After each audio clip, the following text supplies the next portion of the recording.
ভুটানের এক বিশাল পাহাড়ের পাদদেশে দাঁড়িয়ে খুশিয়াল গলায় চিৎকার করে বললে, কবি, এই কবি, শুনতে পাচ্ছ আমায়? কবি বললেন, পাচ্ছি, কিন্তু ওখানে কি করছো? নাকি সুনীল বাবুর মতো তোমারও পাহাড় কেনার শখ হয়েছে? সে সাধ্য কি আছে? আমার তো কোনো নদী নেই যা বিক্রি করে পাহাড় কিনতে পারি।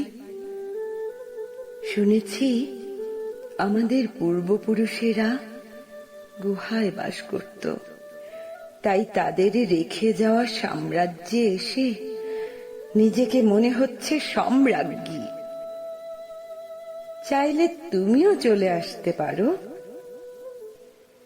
কবি বললেন, খুব সাবধানে পা ফেলো কিন্তু, এত বড় পাহাড় হোঁচট খেতে পারো।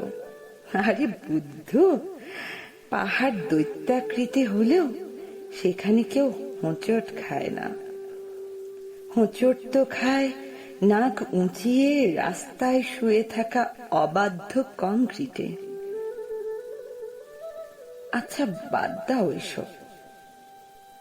তুমি তো কবিতার মানুষ, হাওয়ার আঁচল থেকে শব্দ এনে নির্মাণ করো কবিতার শরীর, নিজের হৃৎপিণ্ড কেটে করো প্রাণ প্রতিষ্ঠা।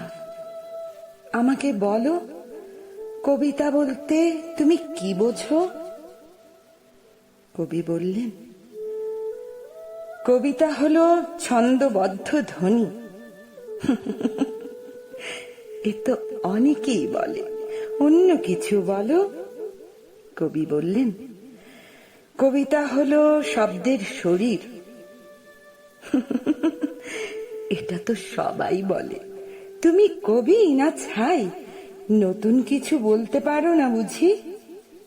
কবি বললেন, বুঝেছি, কবিতা বলতে আর কিছু নয়, কবিতা হলো তুমি।